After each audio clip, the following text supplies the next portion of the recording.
First of all, I was never happy with him playing under Cliff Kingsbury anyway. So thank God he's gone, because I don't think he ever deserved the job. He didn't win on an elite level in the collegiate ranks. I think he used relationships ultimately to parlay that into a job as an NFL head coach, bypassing qualified blacks and whites along the way, and ultimately got exposed for the deficiencies that he had as an NFL head coach. I have no doubt that he'll land somewhere else, and I certainly don't wish for Kingsbury or anybody else to be unemployed. Everybody's got a family to think about or whatever. I want him to be gainfully employed to make his money, but I think you should have to earn your stripes to become a head coach, and I don't think he did that. I think ultimately Kyler Murray, under his stewardship, hurt him, didn't help him, and now that he's not as healthy as he needs to be, who's going to be your quarterback? I don't know who the hell's going to be their quarterback. And when you look at some of the guys that they have available, the reality is there is no reason on earth to look at the Arizona Cardinals and think that they're going to have a snowball's chance in hell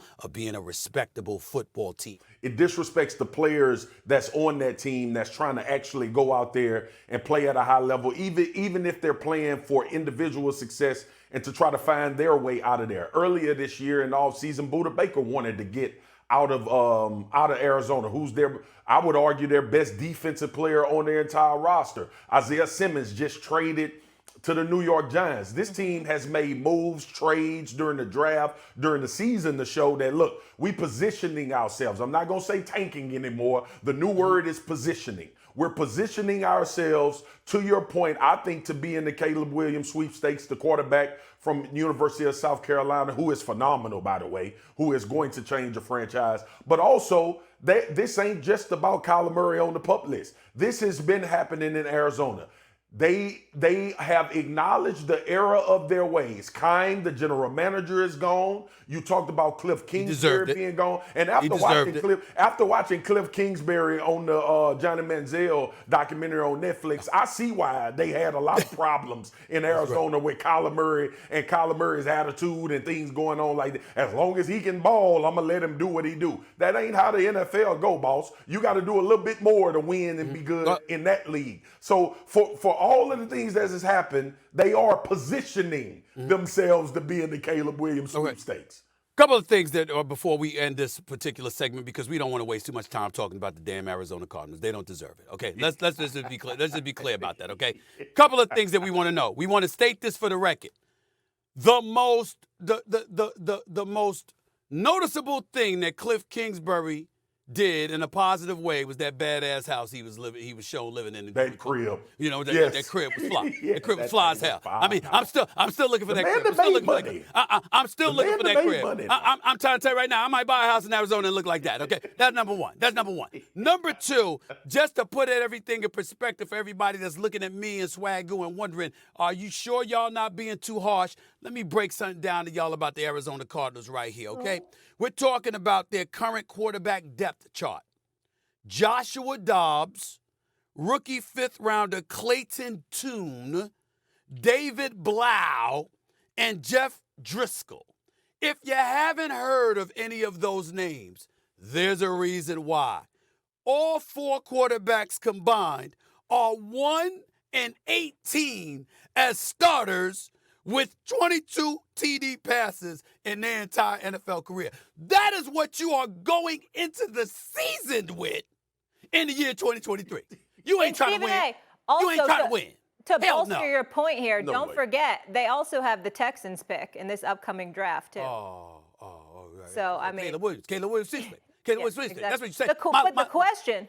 That is Molly Q. That is Molly Q's way of telling America, listen, y'all, without saying so, I'm telling you, they're throwing the season for the Caleb Williams sweepstakes. That's what they're doing. You said that. Hey, you know what? I said it. You know what? Coming off of our topic earlier, Stephen A., even though there's not a large sample size, they would have did better go and get Trey Lance than what they got on their roster right now. How about that? It would have potentially gave them a better chance without. I got Aaron Rodgers, and the reason why is because we know what Aaron Rodgers is. We all believe that.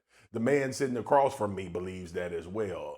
You think about Aaron Rodgers in this division and you say, damn, they got the Buffalo Bills, Miami Dolphins, and obviously the New England Patriots who they hadn't beat forever. But Aaron Rodgers, to me, brings something to this team beyond quarterback play just the sheer belief. This defense is already elite. They're going to be a top 5 unit, if not the best unit in the league. We saw the connection real quick with him and Garrett Wilson. That looks like it's going to be something that takes a hold this entire season. So I go Aaron Rodgers and the New York Jets because, look, we've seen the Buffalo Bills and we know how good they are. And we know they expected to be Super Bowl contenders as well. But they've shown a propensity to play bad and turn the football over at times. And we know what Miami is. If Tua stays healthy, they could be explosive.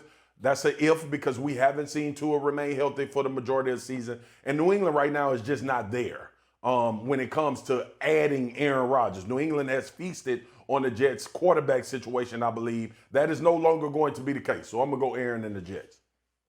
You know what, Swaggo? Understand that there's two different questions because on one hand, do I think the Jets are going to win the division? You are accurate. I think they're going to win the AFC East. But that's not the same as who do I think has a better chance of winning the division. I could sit up there and say that the Jets are going to win the AFC East, but I still believe coming into the season that the odds are better served for Green Bay than the New York Jets. Hope that the Detroit Lions are what we think they are, but we don't know because they've been irrelevant for quite some time.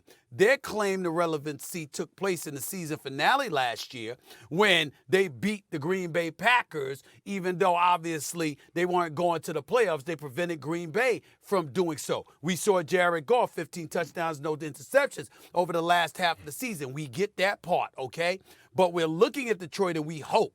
We know Chicago ain't ready. Justin Fields is that dude. But who else do they got? They got Moore. He's going to be your primary target. What else do they have? It remains to be seen. So we obviously are discounting them. And then you got to take into account the Minnesota Vikings. Although Justin Jefferson is that dude and Kirk Cousins shows up in the regular season, albeit not the postseason, the fact of the matter is you lost Dalvin Cook. So we got to wonder what that's going to be like as well. The road to prosperity in the NFC North is easier to get to than you being in the AFC East where you got Bill Belichick on the bottom on the come up because Bill O'Brien's is the offensive coordinator now, not Matt Patricia or Joe Judge who had no business calling plays, okay? So now Mac Jones has been done a service as opposed to a disservice. So you got that to worry about because you know New England's defense is real and we know that.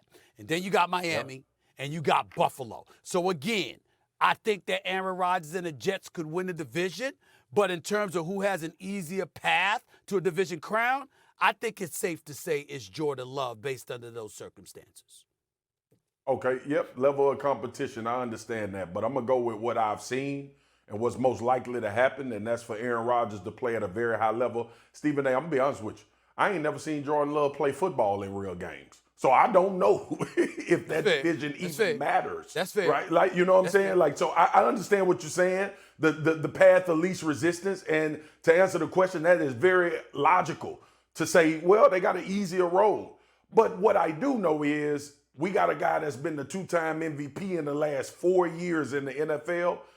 And with the addition of having an elite defense, I'm going to give them the most likely chance because I know what I'm going to be. I can bet on what I'm going to watch from him as opposed to a guy I've never seen before. But you can feel me where I'm coming from in terms of the NFC North and how I ain't expecting much from those other guys.